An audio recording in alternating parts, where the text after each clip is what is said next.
يا مساء السعادة على كل أخ وكل أخت معانا.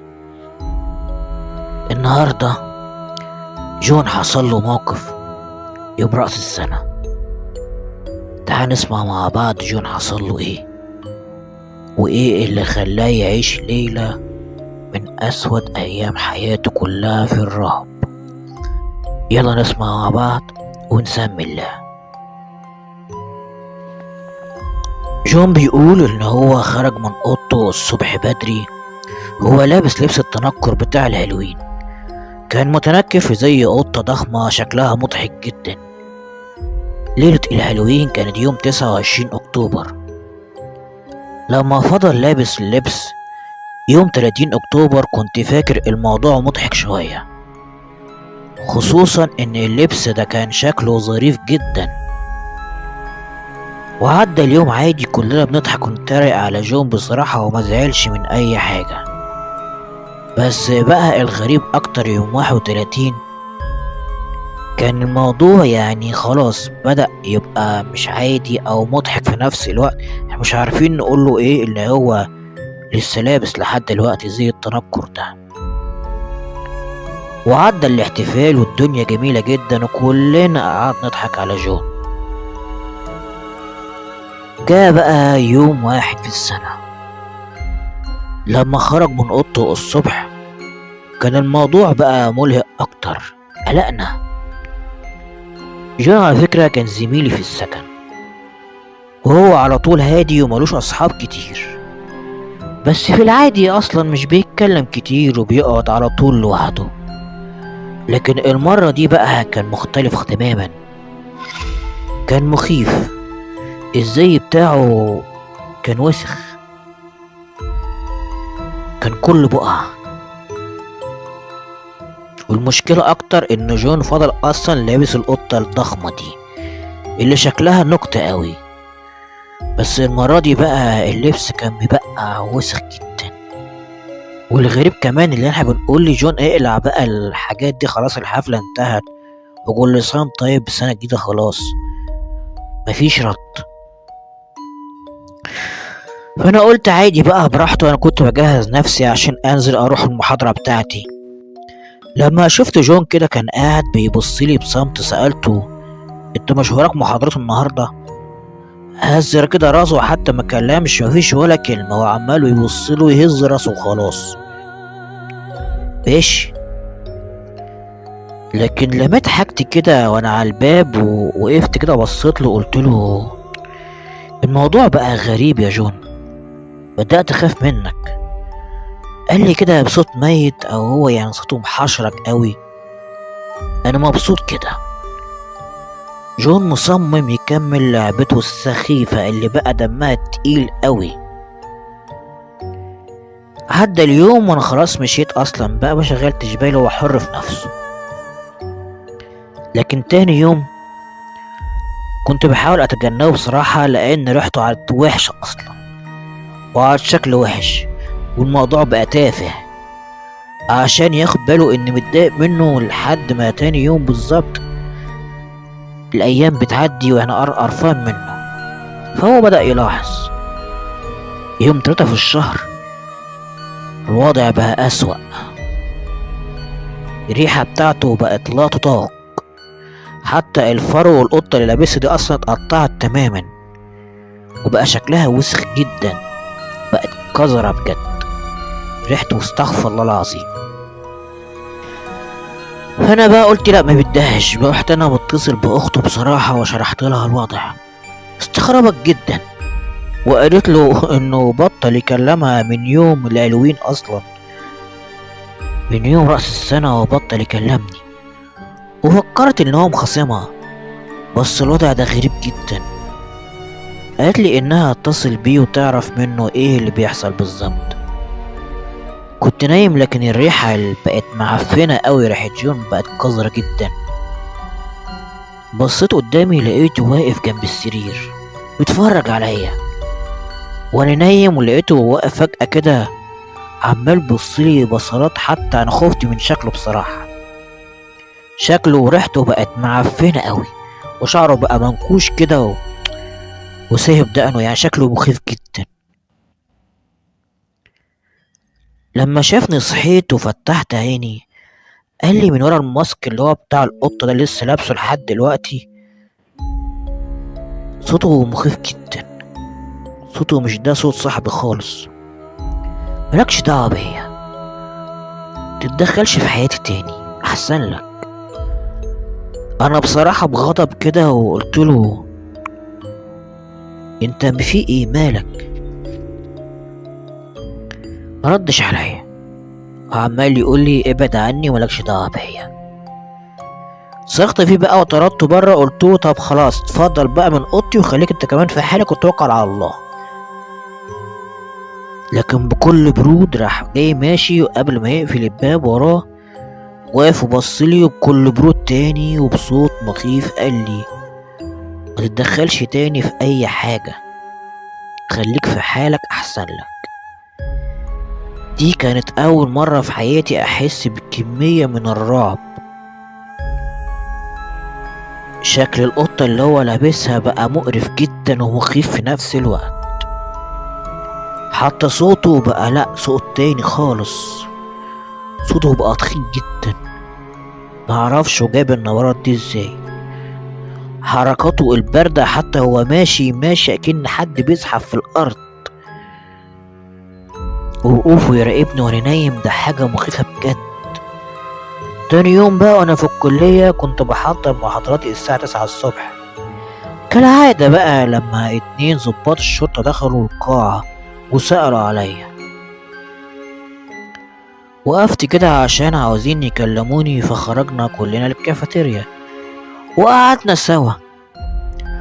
واحد منهم بصيلي وسألني وعينيه مليانة شك ما بلغتنيش ليه؟ سألته أبلغ عن ايه سيادتك؟ كأنه ما سمعش سؤالي كمان أعاده تاني بنفس النبرة. واستغربتش ليه لما صاحبك اختفى؟ سألته وصوتي ابتدى يتملي بالخوف أكتر. يعني مين اللي اختفى؟ انت بتقول ايه حضرتك؟ بدأ يحس إني خايف ومش فاهم حاجة، فبدأ نبرات الشك تروح. لكنه كان يعني ازاي؟ هو بيقول لي جون زميلك. حسيت إن هيغمى عليا من كتر الخوف وأنا بقول له جون إيه؟ جون إيه يعني إزاي؟ ده جون في البيت ولابس اللبس المخيف المقرف بتاعه ده أصلا من يوم رأس السنة. ده حضرتك بتقول إيه؟ فضلوا يحكي لي قصة كبيرة قوي. من يوم 29 لقوا جون مرمي على الصحراوي مضروب في بطنه 17 طعنة، وفي حد ذبحه مات، لكن شافوا الجثة على الرصيف. وللأسف خدنا وقت طويل قوي عما عرفنا اي حاجة عنه، لانه اصلا ما كانش مع ورق ولا معاه اي حاجة خالص. لكن بالصدفة واحنا بندور عليه عرفنا مكان اللي هو كان عايش فيه. وكمان استغربنا اكتر ان زميله اصلا اللي في السكن اللي هو حضرتك طبعا ما بلغش اي حاجة خالص عن اختفائه رغم مرور اكتر من اسبوع. ده حاجة يعني تشك، لازم طبعا نشك في سيادتك. فبصراحة انا حكيت لهم كل حاجة، من يوم ما الاستاذ جون لابس الماسك وبتاع القطة المعفنة اللي هو لابسها دي، وانا اصلا ما شفتش وشه. كنت بستغرب ازاي واحد لابس الماسك المدة طويلة اوي دي من غير اصلا ما يتنفس، حاجة غريبة. وكمان مشيته اللي هي عامل زي الاموات دي، ده حاجة تخض. وكمان نبرة صوته اصلا اللي بقت تخينة اوي دي معرفش عملها ازاي، ده حاجة تخض اكتر. كمان ده ما كانش بيقلق على الماسك خالص، طلبوا الدعم ورحنا الشقة على طول. لكن بقى في الشقة كلها مفيش اي حاجة خالص، لقينا بس الزي نفسه، لبس القطة القذر ابو ريحة معفنة. لكن بقى الغريب ان لقيت كل حاجة على سريري انا. وعليه ورقة مكتوب فيها كلمة واحدة: احنا ما خلصناش، انت اللي اتدخلت وملكش فيه. الموضوع عدى على خير، لكن هو اصلا حاجات كتير، حوادث كتير بتحصل لصاحبنا. هو حكالنا لان هو عارف مهما هيقول لحد الكلام ده محدش هيصدقه. معانا بقى التجربة دي تجربة غريبة شوية. واحد متهم في جريمة قتل، هو اصلا ما يعرفش الجريمة دي حصلت ازاي، بس الغريب اكتر ان الراجل ده اصلا معترف ان هو عمل الجرايم دي، بس ازاي مش عارف. اقول لكم، تعال نسمع مع بعض بقى التجربة الغريبة دي ونشوف ايه اللي حصل مع صاحب القصة دي.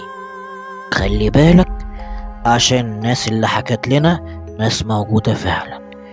يلا بينا نسمع التجربة مع بعض.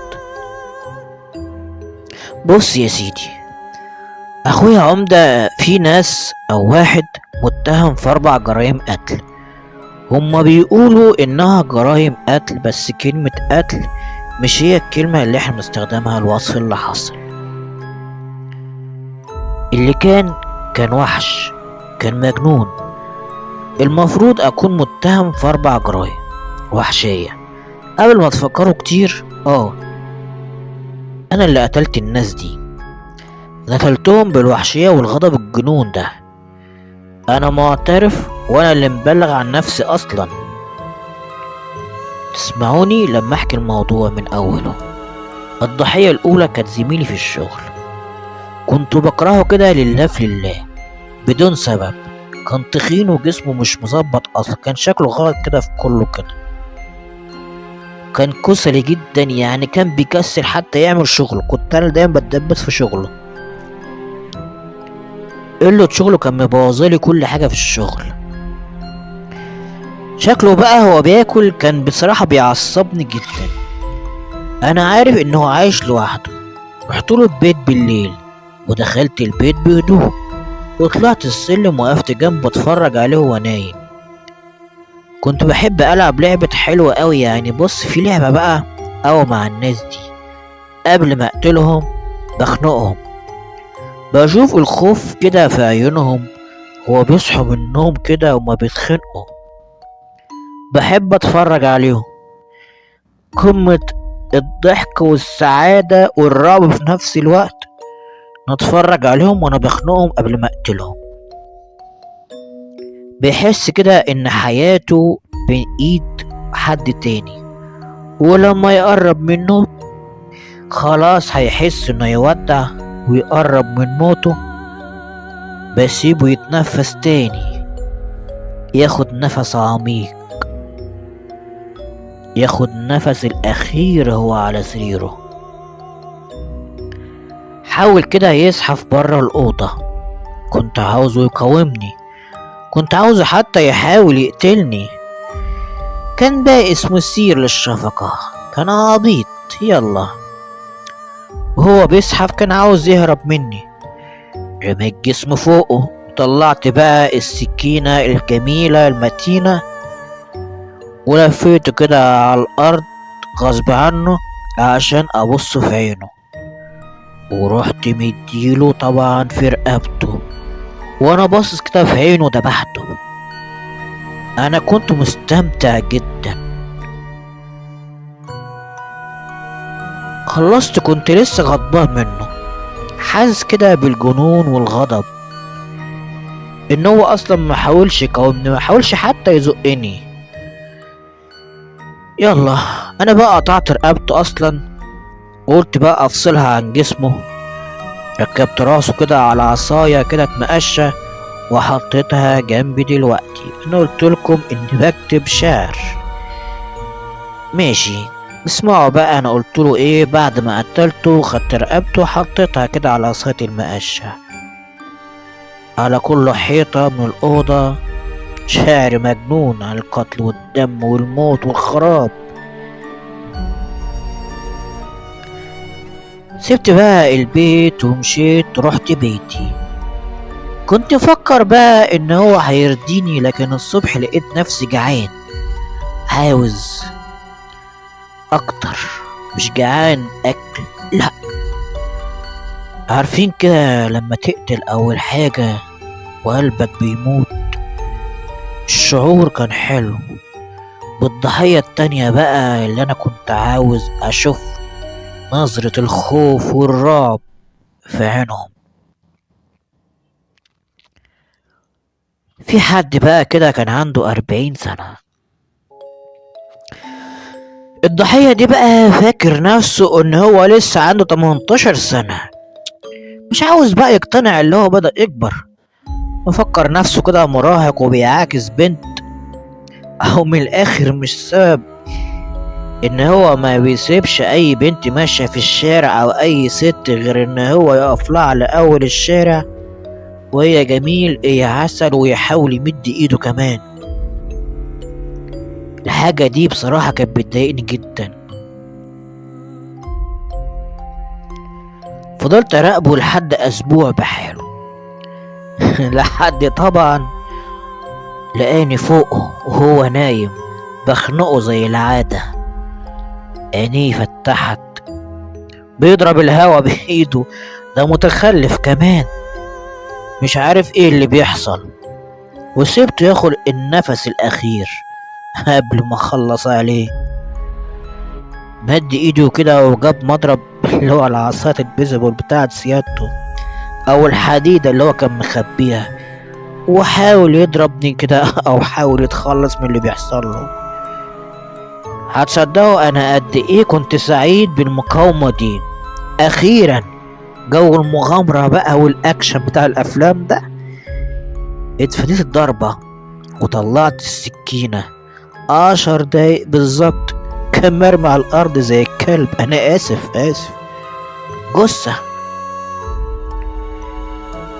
جثة بتنزف من 20 مكان، يعني معلش يعني 20 طعنة بالظبط يستاهل. هو اللي حاول يستفزني اكتر. وطبعا لفيت وشه كده وقلت يلا ما بدهاش بقى نعمل تاني زي ما عملنا في الاولاني. زي ما انتوا بتقولوا كده خدت الرقبة، لكن برضو كنت لسه حاسس اني متضايق منه. قلت بقى تم اخد الايدين بالمرة. قطعت ايده وكالعادة كتبت بقى الشعر اللي انا بطلع الغضب اللي جوايا.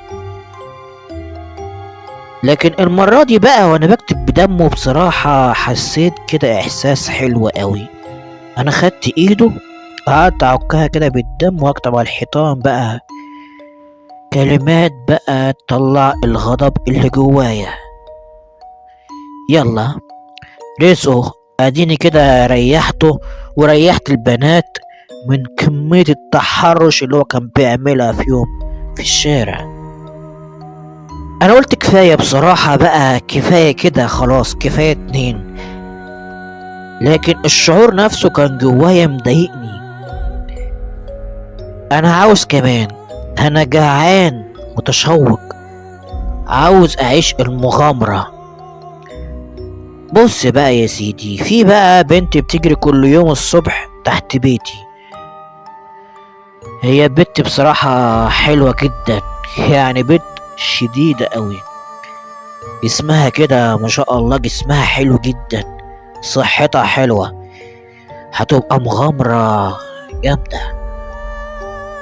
يلا بقى نشوف التحدي مع البنت دي هتعمل ايه وهتدافع عن نفسها ازاي.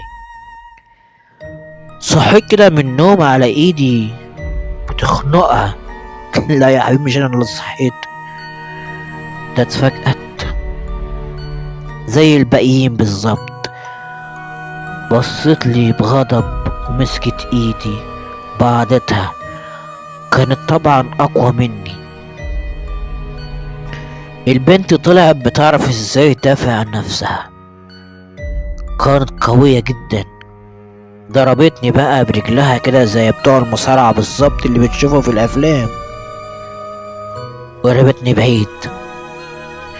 مدت بقى ايدها تحت المخدة بتاعتها والمرة دي هي اللي معاها السكينة. وقفت كده وطلعت سكينتي انا كمان. قلت هوبا التحدي هيبدأ، هو ده الاكشن اللي انا مستنيه. التحدي بقى اصعب وده اداني حماس. نص ساعة بحاولها وهي بتقاوم وانا بحاول معاها، لكن في النهاية الله يرحمها بقى نامت لي على ظهرها. قعدت طبعا فوقها ومثبت ايديا بالارض وعمال بذبحها بالراحة وانا كاتم صوتها. وفضلت كده اتفرج عليها المرة دي وهي بتموت. المرة دي بقى القصيدة كانت القوة والتحدي، وطبعا عن الموت كالعادة. لسه محتاج تحدي اكبر، لسه مشبعتش. يلا بقى التحية الروعة كانت اقوى حاجة. تفتكروا كده في حد في الدنيا يفكر يقتل المأمور؟ يا نهار ابيض. بصوا بقى، حاجة دي كانت مجنونة بجد. الشعور نفسه كان مسيطر عليا ومليني بطريقة كده كلها رعب وشوق وغموض في نفس الوقت. قوة. في واحد كده مأمور، المأمور بتاع الاسم سيادتك، فعايش كده في بيت ريف لوحده، محمي كويس جدا وفي جهاز انذار كاميرات، كل حاجة مأمن نفسه تماما. ورغم كده بقى انا طبعا شديني الحماس وقدرت اخش البيت.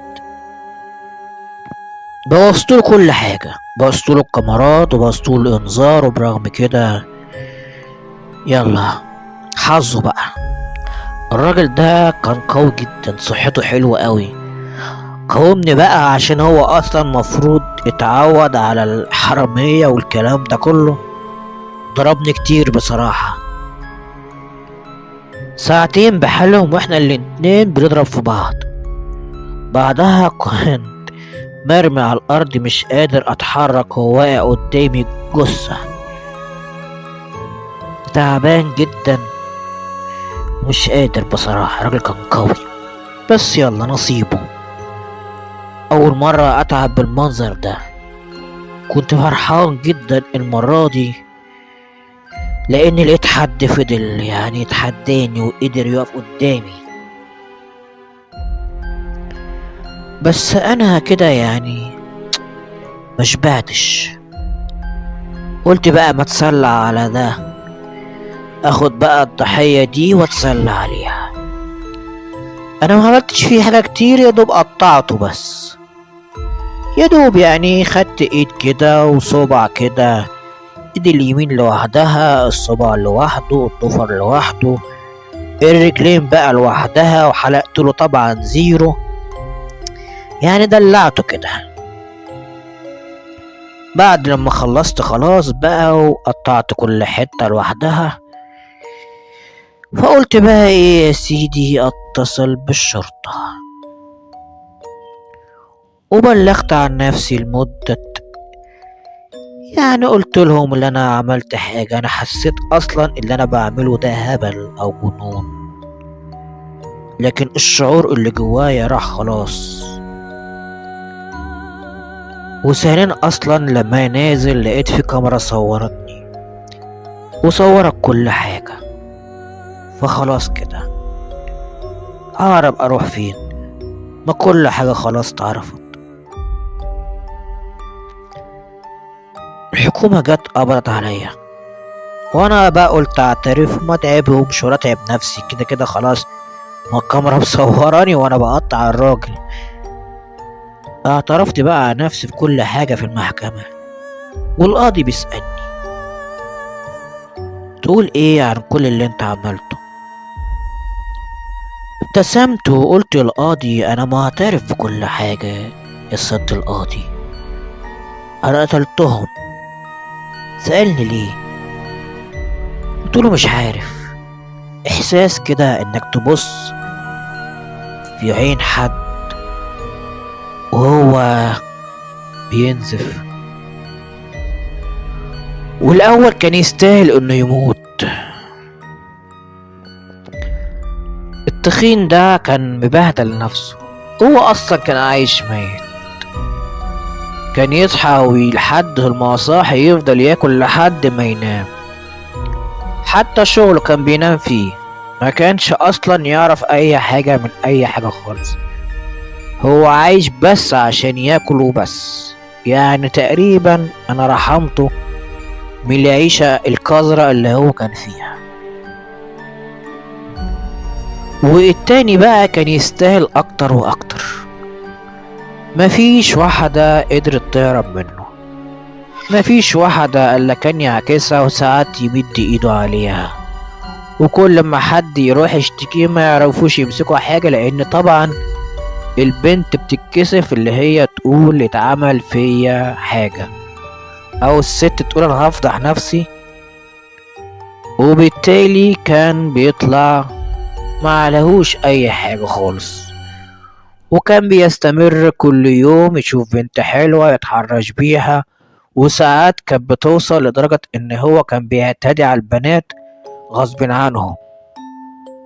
وبالتالي طبعا زي ما قلنا ما فيش بنت تقدر تفضح نفسها في الاسم وتقول أنا حصل لي تحرش أو حد اتحجم عليا.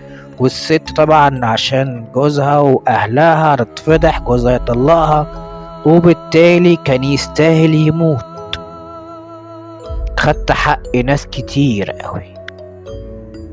التالتة بقى مقتنعة اللي هي راجل، واحدة ست بتصحى من النوم كل يوم تطلع تجري في الشارع، مش مهتمية ولا بعيالها ولا بجوزها ولا بأي حاجة خالص. هي أصلا سابت جوزها وقالت له طلقني وهاجرت، وسابت له العيال وسابت له كل حاجة واتطلقت وعايشة لوحدها. فكانت تستاهل تموت، رمت عيالها ورمت كل حاجة ورمت جوزها، وافتكرت انها اصلا تبقى زي الرجالة، وبقت قرفانة من العيشة واللي عايشينها ومن كل حد، ما عندهاش ثقة في اي حد خالص. فانا خلصتها من حياتها المملة الكئيبة، وكمان من عيالها ذنبهم ان هي رمت عيالها وجوزها ومبقتش فارق معاها اي حاجة غير نفسها وبس.